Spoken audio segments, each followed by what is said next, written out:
alam kung paano ako magsisimula sapagkat isang taon na yung nakakaraan. Natitempt po ako na i-play na lang yung opening statement ko last year because it's still timely, very timely. And I remember saying na panay-hearing kami dito, and I remember saying na some people would think na hanggang hearing na lang kami. And that was last year. Ngayon parang pati ako nakukonvince na rin. Mr. Chairman, noong Monday po nag-deliver tayo ng privilege speech dito sa plenaryo ukol po sa usapin ng matinding pagbaha. Ang title nga nung privilege speech natin, Anli Baha.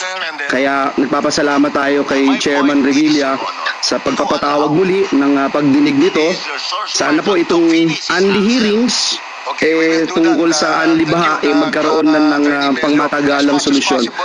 Dahil yung Anli hearings mahirap at masakit din po pakinggan, lalo na sa isang public servant who hails from the province of Bulacan na laging hinihingan ng resibo kung ano na yung nagawa or po pwede pang magawa doon sa aming lalawigan. Hindi po ako magtatagal sa aking opening statement. I'd rather hear the reports coming from different agencies of the government and perhaps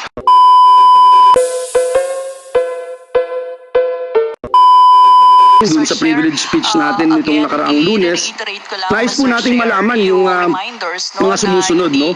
Una, doon sa SONA ng ating Pangulo at report ng DPWH, 5,500 plus flood control projects ang natapos na. We wanted to find out kung nasan po ito at yun po ba kumpleto at integrated sa isang master plan, kasi kung hindi, baka baliwala. Ano ba yung real status ng flood management master plan?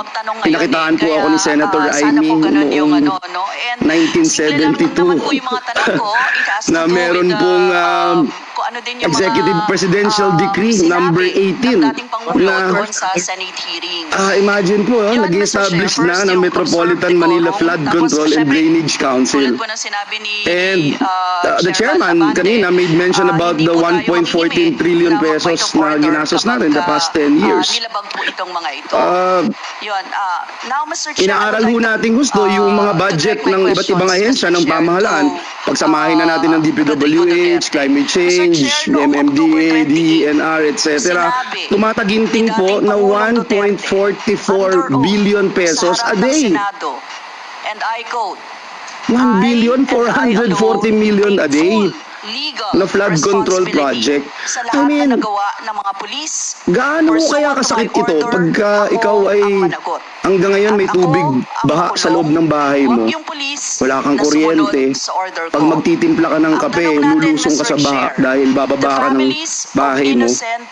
Naranasan ho namin ito, Your Honors, kaya hindi nyo pwedeng sabihin na wala akong karapatan. Hindi ko sinasabing mabigat yung naranasan namin dahil sa bahay namin sa Bukawi, mismo, may baha po sa loob ng mismong bahay namin at sa labas po lampas tao na. Mr. Chairman, bakit ba napakalaki ng pondo na binibigay natin sa flood control kung hindi naman natin napag-aaralan pala? Because it appears parang hindi napag-aaralan. Now, if you look at the feasibility study, Mr. Chairman, gusto ko malaman, epektibo ba itong mga feasibility study na ito? Because this year alone, meron pong 23 billion na nakalaan for feasibility study dito lang po sa DPWH. Kailan po ba talaga magkakaroon ng clear-cut policy? Binabanggit nyo kanina, yung reclamation. I have nothing against reclamation, pero wala pa akong nakitang reclamation na effective. Siguro, I just need to be convinced na tama itong direksyon na ito. Dahil if you look at here in the Senate, kami ho sa Senado, meron po kaming group chat For the first time, naranasan ng Senado na halos hanggang baywang yung baha dito sa labas namin. And lahat po kami nagtataka kasi parang first time ito, ang laki, ang taas ng tubig. And then you look at outside the Senate, wala na yung Manila Bay, Manila Sands na. Hindi ko ba parang common sense para sa amin, dahil hindi naman po kami eksperto, na sabihin may kinalaman yung reclamation dahil wala nang lusutan yung tubig Kitang-kita ho dito eh. And at the same time, yan po yung dahilan kung bakit gusto ko rin sana, Mr. Chairman, ma-discuss yung status ng implementation ng Supreme Court Mandamus ruling dito po sa Manila Bay. Nakasaad po doon na may 13 government agencies to clean up, rehabilitate, Yes, Mr. Chair. and Second preserve question po. Manila Bay. Responsable Actually, nakalagay kayo po doon kasi and make polisiyan it for nyo yun. swimming. Kumbaga, Hindi ko alam kung alam ng mga dahil polisiyan nyo rin justices yan, ng tama Supreme ba? Court, Sa Davao. yung definition Nung ng nasa Davao pa swimming, kayo. may tubig. Tama ba? Eh dito po, Natawagin buhangin po yung ito nakikita. So paano Davao magsuswimming sa model buhangin? Kaya or Davao style? nais ko din Mr. pong Chair. alamin, Mr. Chairman, Cannot control the kung ito ba mangyayari sa atin ay katanggap-tanggap sa ating pamahalaan. Do not ask me to answer yes or no. You Siguro are not an importanteng investigator. maparating natin kay Juan Mr. de la Cruz Chair. na Tayo hindi po rin ay tayo nasa mapakali. investigasyon Gaya nila, kasalukuyan. hindi rin tayo You are not an makatulog sa gabi. investigator. Why are you asking me to Gaya answer? nila, nangangamba rin tayo anong meron bukas. Tataas pa ba ang baha? Sisirain ba nito yung mga gamit namin? May kikitain ba ako bukas? Meron ba akong gamot na kailangang inumin? Point of order, Male-leptospirosis ba ako Ano dito? ba, police? Point of order, Mr. Chairman, Chair. hindi po katanggap-tanggap. Hindi po katanggap-tanggap itong mga nangyayari. Lalo na, masakit po pag ang sasabihin sa ating rason ay malakas kasi ang ulan. Marami kasi yung ulan. Meron po kasing basura. High tide po. At iba pa. Hindi po mababalik ng mga dahilang ito yung buhay ng ating mga kababayan na nalunod, na kuryente, namatay dahil sa bagyo, pati na po yung libo-libong halaga ng ari-arian nila, bilyon-bilyon na winasak ng rumaragasang tubig baha, bagyo na ating naranasan. So again, Mr. Chairman, ayaw niya sagutin. I would like to Mr. put on Chair, hindi ko record maintindihan yun. my full cooperation and support kung ano man ang ating Personality, Your ano Honor. man ang kahihinatnan nitong hearing na ito, bagamat pangungunahan ko po kayong lahat, Mr. Chairman, and I don't think anyone can blame me how I'm feeling right now because taon-taon na lang po ito and it has worsened. Thank you, Mr. Chairman, and I expect a fruitful and meaningful discussion with this particular issue. Thank you. Preparing it so next year, this year yan. Yes, It's now it's 2020. ongoing. So, The timeline, it will take. wala naman ng pandemic siguro nang nangyari between last year and this year. I think the process lang po kasi, the process of doing the detailed design for this type of mega projects takes time because we have to go on ground na po ito eh. Sige, Secretary. I just wanted to sabi ni Senator Raimi tapos isisiro daw yung foreign assisted. So, hindi ko alam kung ano pa yung mapifeel natin, Secretary. Magkaibigan naman tayo, Secretary, and I know you share my sentiment, Secretary. I have been a senator for more than 6 years now, and I have to correct my colleagues here in the Senate at correct myself as well when I said the same thing over and over again because everyone na kinausap ko nitong nakaraang Karina, ang lahat nagsasabi, mas worse. Yung dating hanggang bewang, lagpas tao na. Yung dating hindi binabaha, binabaha na. Hindi naabot na bahay, binabaha na. So, I just, ang tinatanong ko lang, I don't know how else to say this, Mr. Chairman. Yung 5,500 pala na programs, projects na natapos, na ipinagmalaki ng ating Pangulo noong SONA, ay patsi-patsi lang. Your Honor. Hindi din nakatulong, tingin ko, Mr. Chairman, hindi nakatulong kasi patsi-patsi nga po eh. Is a democratic process Sana of ang feeling ko na lang po ay kahit na hindi po masisimulan next year, makita po natin talaga yung master plan para po meron ding confidence yung mga kababayan natin that it's really moving, Secretary. Kasi kung titingnan niyo po from last year tsaka this year, baka walang magsabing nag-improve talaga eh sa amin and I'm speaking from personal experience. So again, Secretary, and I mentioned this yesterday, I don't see anyone who can lead DPWH other than you. We trust you. We trust you since last year. And the day you assumed office, and para humaayos yung ating sana huwag na kaming biguin, Secretary. Secretary, can I assure you, Your Honor, that we will put priority on this project. Mr. Chair. I've just been handed actually the documentations on this project already, Your Honor, and this will be the basis for us to pursue this project. Yes. Secretary, do you have any idea magkano ba ang kakailanganin pondo para hindi to maging patsi-patsi? Ito po, tanong. na Kung pwede talagang namin i-expand. popondahan mo, for Ano example, ba yung para gustong masolve ang itawag problema in Meron Bulacan, po ba for kayong example, gustong ibang itawag doon? magkano ang pera ng gobyerno ang kailangang gastusin para masolve ang problema din sa baha? For whatever Do you have any idea? On a project-to-project basis, siguro, Your Honor. So talagang magpapatsi-patsi pag gano'n. I think, let's Kasi say, kung halimbawa, for Ano, 200 billion, 300 billion, gano'n? for this project alone, it will cost 130 billion 130 billion for that. for this project alone. Chairman? Mr. Chairman? Mr. Chairman, siguro just to manage then our expectations, Secretary, kasi parang nabanggit nyo, for the master plan, feasibility study, parang it takes Mr. one Chair, next presidency question. to finish it. Tama po ba? And then it's the next presidency who will implement the project. So I guess babalik tayo, Mr. Chairman, dun sa konsepto ng continuity. Kasi meron din mo tayong maling ugali na tuwing nagpapalit ng Pangulo, nagpapalit din ng proyekto. So kaya nga parang lumalabas, paulit-ulit mo yung plano kasi tuwing nagpapalit ng Pangulo, nagpapalit din ng plano. Di ba nga kasi katulad nga na nabanggit ko kanina, noong 2013 meron na nga tayong master plan Mr. for Chair, flood as management mayor, in Metro Manila. So hindi ho natin alam masasabi nyo nasunod na ba ho naging tong plano na to safe because this ang plan would take 20 years. So siguro natuloy ho ba tong plano na to or pagkatapos ho ba nung Pinoy presidency na bago ho ba ang plano nung Duterte presidency up to ngayong Marcos presidency? Natuloy ho ba?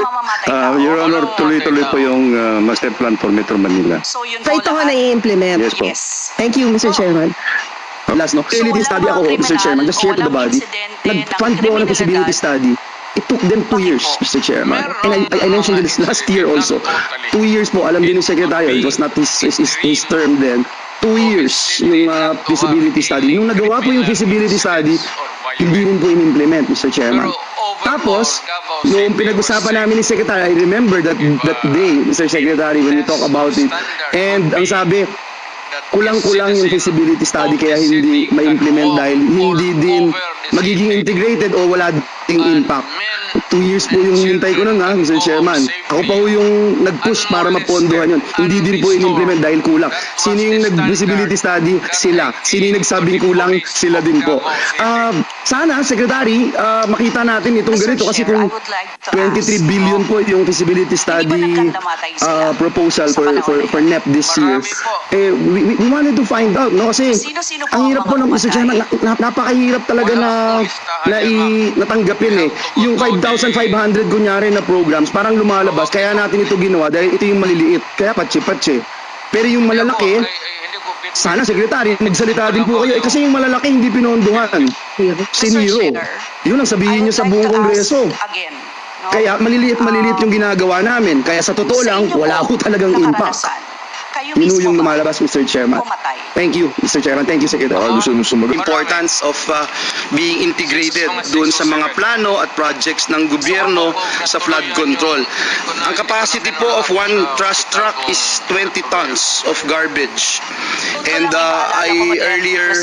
this early morning, I watched your interview, Secretary Bonoan, and when you said 70% of the internal drainage system of Metro Manila is already silted with waste. 23 years ago, at 23 years na po ang nakalipas mula nung naipasa itong Ecological Solid Waste Management Act. Siguro may we ask our Secretary from DENR, after 23 years, at hindi naman buong 23 years nandyan po kayo, but being a well-known individual na concerned po dito, may we know, Madam Secretary, kung ano na po yung accomplishment natin as a nation, as a department ng DENR, dito po sa ilalim ng batas na RA 9003 o yung Ecological Solid Waste Management. Kasi ang question talaga, bakit hanggang ngayon, up until now, no, it's a big problem, itong basura. Thank you for that question, Mr. Chair, Mr. Senator. If I may just give you first the initial question regarding how much of the budget for 2025 is for solid waste management. That figure is at 286,608,000. That is the proposed for NEP. Meaning to say, Secretary, ito pong greening, pababaho ng pababa. From 2.3 billion in 23, 24, 1.2 B, ngayon 2025, mas mababa. Ngayon din po sa ecological waste management, from 334, pababa na naman po ng 286 million. That would be the trend, Mr. Senator. And again, we are also cognizant of the fact that DBM has put a cap on our budget, and so we have to align relative to the priorities of the So DBM feels that it's not a priority. Because it's going down. You said it's been the trend. Mr. We have to talk about the past 3 years. We are subject to everyone else's, every other department's condition wherein there is a limited fiscal space, and therefore we will need to operate within whatever has been allotted to us. Or maybe DBM is saying there's already for 2024 1,440,000,000 budget for flood control anyways, but you are expected to perform and do your job in implementing ecological solid waste management, the greening program, etc., which I believe is very important, and our secretaries here and everyone perhaps in this room would agree that this is important. But anyway, kanya-kanya po tayo talagang opinion, but again, I'd like to put my thoughts about this na pababa ng pababa, kaya yung baha pataas ng pataas. Sige po, you can answer my other questions. Thank you very much, Senator. I wish to echo your own sentiments, Mr. Senator and Mr. Chair. We believe at the Department of Environment and Natural Resources that our budget and our mandate really intersects with many of the priorities of the different departments and mandates. So where we are actually limited in what is being allotted to us, we work with other departments on what we are now calling the convergence budgeting system to see how we can align our resources and our efforts to achieve the goals under the Philippine Development Plan. And so, sir, I do not have the generational data to actually say where we are at this point. However, I will say, Mr. Chair, Mr. Senator, that as climate changes, society is also changing. And our population growth, as well as our behaviors towards our environment, are very key in the management of the life of our ecosystems, especially in terms of urbanization, wherein our trend in this country is coastal urbanization. Where we have coastal urbanization, we actually combine the different elements of climate and disaster risk, as well as the opportunities that are also put in front of us because we have access to other natural resources which might not be available to only inland developments. And so when we look at a national land use law, for example, Mr. Chair, Mr. Senator, we actually have to look at our land use, what we call from ridge to reef. Everything that we do on land affects the ocean. Everything we do on the ocean and coastal areas will affect the way we'll be able to develop on land. And so the integrated approach to land use planning, I think, is a prerequisite of a sustainable development agenda. Secondly, Mr. Chair, in terms of our behavior towards our own solid waste management, this is largely a behavioral and a social issue. It requires political will to actually begin to look at solid waste management as an industry that is required for sustainable development to actually happen. Thank you for for that, Secretary, and let me cut you for a while and perhaps point out the importance of the local government units implementing this particular law. I wonder, Madam Secretary, because it's so nice to hear the words interconnectivity, integration, etc. I wonder, what about your participation in monitoring, perhaps assessing, or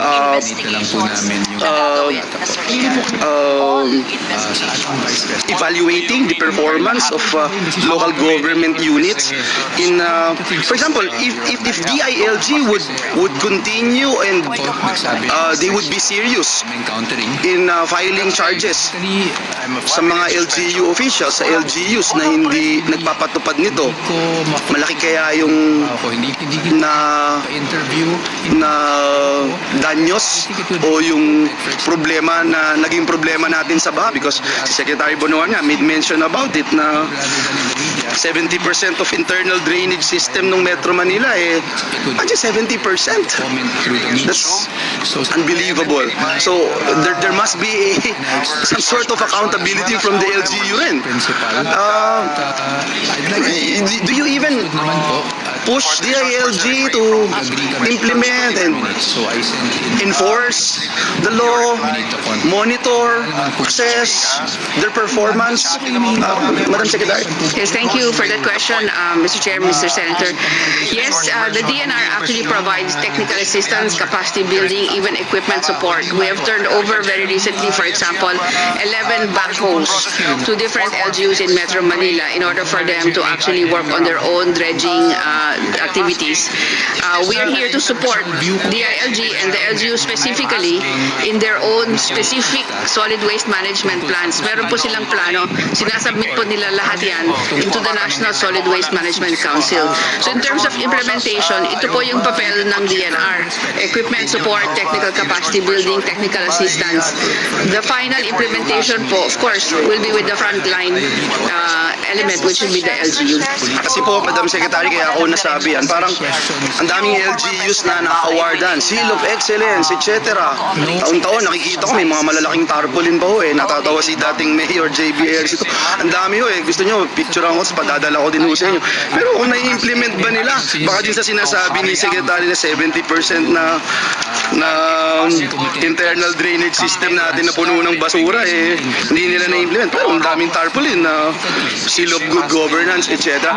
Mr. Chairman, let me go to another point that I'd like to raise on the issue of reclamation, Secretary. Ito pong Manila Bay natin, alam natin lahat, this is the famous Manila Bay. Kahit saan parte ng mundo pinag-uusapan po ito. Our bride na Manila Bay, beautiful sunset, finest in the world, etc.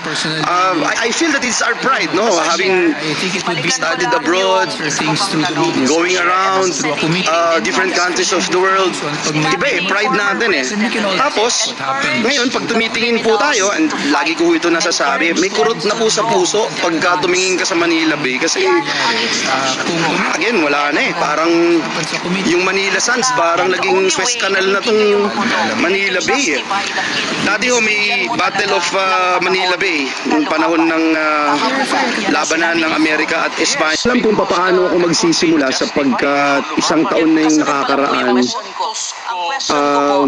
Natetempt po ako na i-play na lang yung opening statement ko last year because it's still timely, very timely. And I remember saying na panay-hearing kami dito, and I remember saying na some people would think na hanggang hearing na lang kami. And that was last year. Ngayon parang pati ako nakukonvince na rin. Mr. Chairman, nung Monday po nag-deliver tayo ng privilege speech dito sa plenaryo ukol po sa usapin ng matinding pagbaha. Ang title nga nung privilege speech natin, Anli Baha. Kaya nagpapasalamat tayo kay Chairman Revilla sa pagpapatawag muli ng pagdinig nito. Sana po itong Anli hearings tungkol sa Anli Baha magkaroon ng pangmatagalang solusyon. Dahil yung Anli hearings mahirap at masakit din po pakinggan, lalo na sa isang public servant who hails from the province of Bulacan na laging hinihingan ng resibo kung ano na yung nagawa or po pwede pang magawa doon sa aming lalawigan. Hindi po ako magtatagal sa aking opening statement. I'd rather hear the reports coming from different agencies of the government and perhaps ask questions tulad po ng mga nabanggit ng aking mga kasamahan at nabanggit natin doon sa privilege speech natin nitong nakaraang Lunes. Nais po nating malaman yung mga sumusunod, no? Una, doon sa SONA ng ating Pangulo at report ng DPWH, 5,500 plus flood control projects ang natapos na. We wanted to find out kung nasan po ito at yun po ba kumpleto at integrated sa isang master plan, kasi kung hindi, baka baliwala. Ano ba yung real status ng flood management master plan? Pinakitaan po ako ni Senator Amy noong 1972 na meron pong Executive Presidential Decree number 18 na imagine po nag-establish na ng Metropolitan Manila Flood Control and Drainage